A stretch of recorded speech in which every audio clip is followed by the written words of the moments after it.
I thought it was just an invitation card, but that card changed my life forever. Every sound, every knock, and every shadow reminded me that this invitation would never end. It started on a cold, dark night. The air smelled faintly of autumn leaves. The card was small, simple, with golden letters. A few moments just for you, but this invitation is permanent. We laughed, joked around, but deep inside, I felt a tiny chill, as if someone was watching us. We reached the house, and immediately something felt off. The exterior looked old but inviting. Inside, every corner was decorated in an eerie way. The walls had portraits of people that seemed almost alive. I remember laughing nervously, but when I turned back, the music had stopped. A faint whisper echoed.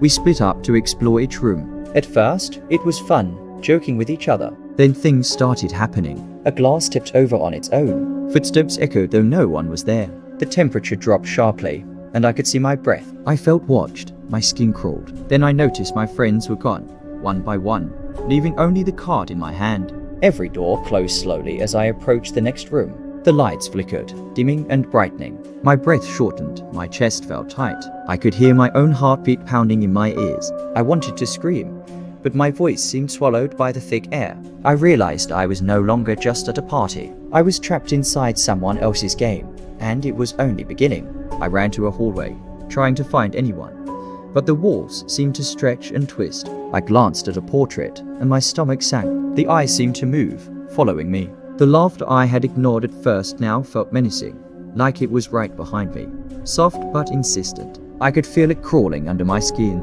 "You will always be with us," it whispered. Hours passed, or maybe minutes. Time felt wrong. My legs were shaking. I could hear whispers, murmuring secrets I wasn't supposed to hear. I felt someone brush past my shoulder, but when I turned, there was no one. I remember clutching the card and pressing it to my chest, trying to tell myself I wasn't imagining this. But I knew deep down I wasn't alone. By dawn, I found a window slightly cracked and tried to peek outside. The street was empty, the morning fog hiding everything, but the feeling of eyes never leaving me remained. I stepped back and saw a handprint on the mirror inside the room. It wasn't mine. My heart jumped, my fingers shook. I realized the invitation wasn't just to a party. It was an entrance to something that would stay with me forever.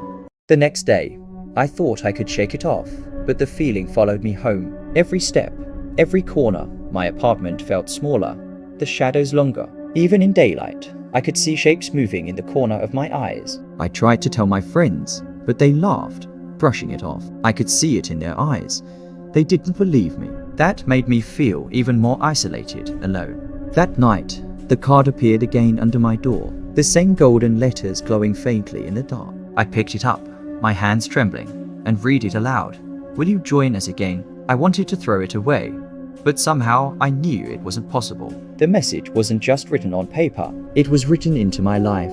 I felt a pull towards something I didn't want, but couldn't resist. I returned to the house. The street now looked familiar, but wrong. The shadows of the trees bent like fingers, pointing at the door. I hesitated at the threshold, heart racing, hands clamming. I stepped inside, and every room felt alive. The portraits now whispered names I could barely hear. I could barely hear my own voice over the faint laughter that seemed to come from everywhere and nowhere at once. I wandered room to room, doors opening and closing with soft creaks and thuds. Each room more elaborate than the last. Hidden corners filled with objects I didn't recognize. Every step echoing louder than the last. My pulse was racing. I could barely breathe.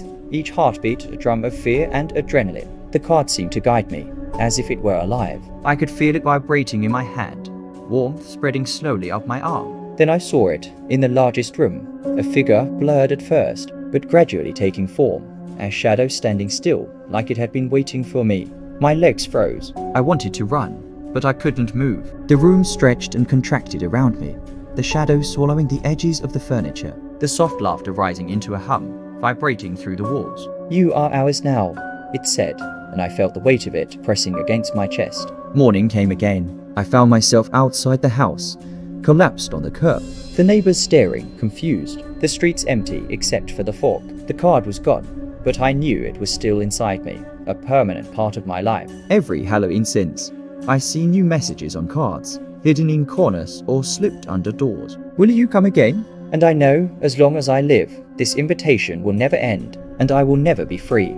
I thought leaving the house would end it, but it only grew stronger. The invitation had seeped into my life, and every shadow, every sound reminded me that the party was not over. That card had chosen me, and I was now a part of it. Days passed, but I could not escape the feeling of being watched at home. The walls seemed thinner. Every creak of the floorboards felt like someone following me. Even in the middle of the day, I could see fleeting shadows in the corners of my eyes. I tried to live normally, but my sleep was filled with strange whispers and the faint glow of the card appearing on my nightstand. One evening, I returned to the street where the house once stood, but the house was gone, replaced by fog and empty space. Yet the feeling of presence was suffocating. I felt a pull inside me, like invisible hands dragging me toward the location. I could not resist, and I knew this was the final part of the invitation. I had to face it or lose myself completely. I followed the paw into a dark alley. The card appeared again, fluttering like it had life of its own. I picked it up and felt warmth spreading from my fingers to my chest. Every heartbeat echoed the soft laughter I had heard before. I turned a corner, and there it was, the house. But it looked different, older, darker, almost alive. I stepped inside, my heart pounding, every sound amplified. The faint whispers now forming words. You belong to us. Inside, the rooms were familiar yet twisted. The portraits now stared directly at me, their eyes following every movement. And in the largest room, I saw shadows forming shapes of all the people I had once seen at the party, their faces distorted yet eerily familiar. The laughter rose to a hum, vibrating through the walls and floor. I could feel it through my bones, my pulse racing. I wanted to run, but my feet were frozen. The card glowed brighter in my hand, as if urging me to accept it. Then I understood the truth. The invitation was never just to a party. It was a permanent passage, a choice I had unconsciously made, to become part of something beyond this world. I could feel the presence pressing into me, wrapping around my mind, my memories blending with the whispers. I tried to fight, but the warmth from the card was comforting in a twisted way, and I realized I would never be alone again. Morning came, but this time the street was empty and silent. I stepped outside and felt the weight lift slightly, yet I knew it was still inside me, permanently a part of my soul. Every Halloween the card appears, a new invitation, a new test, and I know, no matter what I do, it will call me again. Will you come again? I cannot resist, and I know I will never truly leave, because the invitation was permanent, and now so am I.